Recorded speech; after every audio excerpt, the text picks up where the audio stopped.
And welcome everybody. Breaking news hit Bitcoin hits 106,000 US dollars. That's right. Bitcoin has rebounded and we are back to 106,000 US dollars as the economy turns. To all the naysayers that thought Donald Trump was absolutely wrong for the tariffs, looky here. Bitcoin has gone down to the 70,000s. I believe the low was like 72,000 US dollars. And now it's back up close to its high.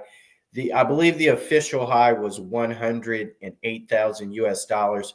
Currently, Bitcoin is a little above 106,000 US dollars. It's around 106,000 US dollars. It's around 106,100 US dollars. Okay. So it's about 106.1K US dollars right now. And it's clearly about to reach another high as US markets rebound from all of the trade negotiations. And this is after Trump has gone on a tour of the Middle East.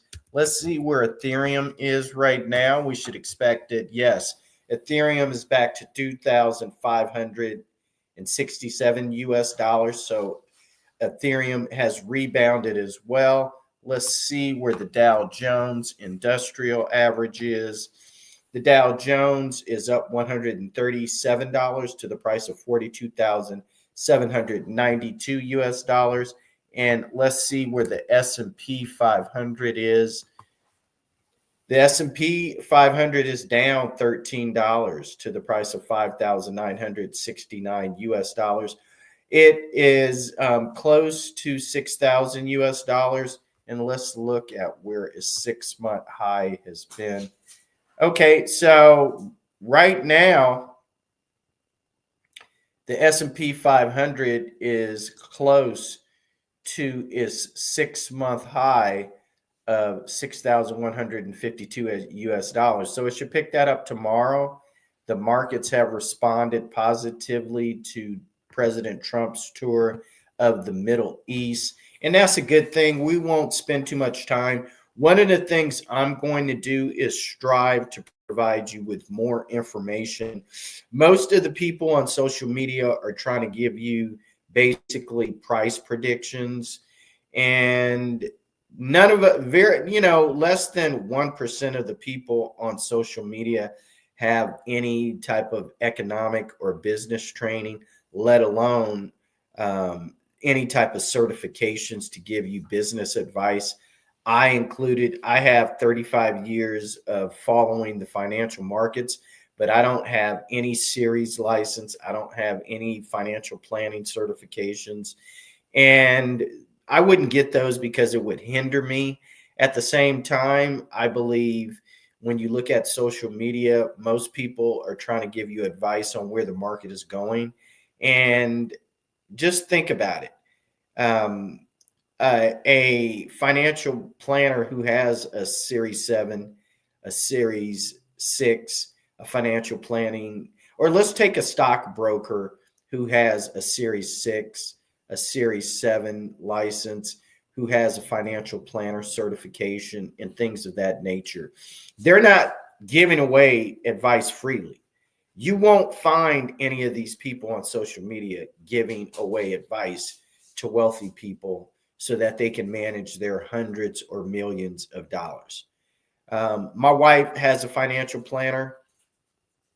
This guy and his son have all of their certifications. They've been in business more than 30 years, and they only work with people that have a certain net worth and also have a certain few $100,000 to invest. And as a matter of fact, I don't believe they will even work with people that only have a few $100,000 to invest. You would need $1 million in stocks and liquidity to be able to get their attention and work with them. And they're not giving out advice freely because they earn a portion of whatever you make on an annual basis. So the likelihood that people on social media who are providing free advice on which way the stock market or the cryptocurrencies are going, you have to take that with a grain of salt. And so I'm not going in that direction. I am an investor, but also I'm a theorist, and I've been following the market for 35 years. I'm a mathematician and software developer, and I am not attempting in any way to give people advice on where I believe cryptocurrency is going, because I, in the first place, didn't believe that cryptocurrency should be allowed to be speculated on. I was never in favor of ETFs or NFTs. I felt that cryptocurrency is currency and that's what it should be used for. But I saw in 2017, 2018, when they first started approving the NFTs and the ETFs on Bitcoin, that was a bad direction to go into. And it's definitely contributed to Bitcoin surpassing 100,000 US dollars, but also the volatility as a currency. Bitcoin as a currency doesn't really have that much feasibility, whereas Ethereum as a smart contract is more of what you would want to use. So with that, we're just going to leave it there today. This is Crypto Kid TV. I did a Tony Robbins event May 15th, 16th, and 17th, and it had me really reveal to myself that one of my gifts is understanding the financial markets, in particular Bitcoin and cryptocurrency, and that what I should do is provide information for the average person to understand. Because even for me, where Bitcoin is 106,000 US dollars, I can't get into that market. So very few people can get into the market when it's at that price. And that is my whole point, is that Bitcoin as a currency is not really feasible because one coin is 106 US dollars. So the ability to trade and do transactions with Bitcoin is really infeasible. And I believe it serves to show in the future where the next Bitcoin should go. And the next Bitcoin project should avoid going into speculative markets.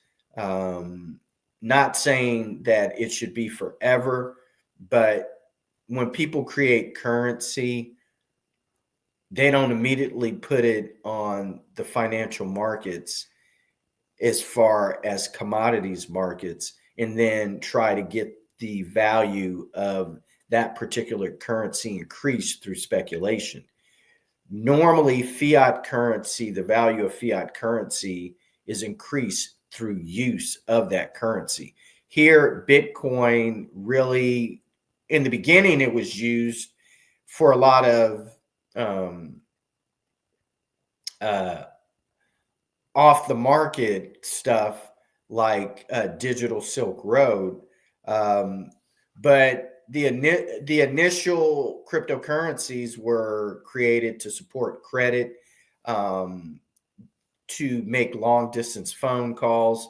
And now what we need is an actual Bitcoin that focuses on transactions. So if you could have a Bitcoin whose primary focus was transactions using the same philosophy as Bitcoin, and along with the same security, the block rewards, then that would be a more feasible currency for transactions. And I would let that currency exist for 10 to 15 years before I would allow speculative instruments to be created. And I think that's one of the shortcomings of the SEC. But the SEC approved it. Congress approved it. SEC approved it. So you can't blame people if the SEC and Congress approves Bitcoin for speculative purposes, or instruments that are based upon the value of Bitcoin to be used for speculation. So I'm going to leave the argument right there, the discussion right there. I believe that there still is a future for Bitcoin as a transaction currency, but I believe that all of these NFTs, ETFs, and other speculative instruments must be removed, and it's highly unlikely that that will occur anytime soon. So then it requires you to move on to the next project. So stay tuned for that. I'll continue to share insights on where I believe the next Bitcoin cryptocurrency is going to go. And with that, this is Daniel Plummer, the Crypto Kid, signing out. And remember, the future is crypto.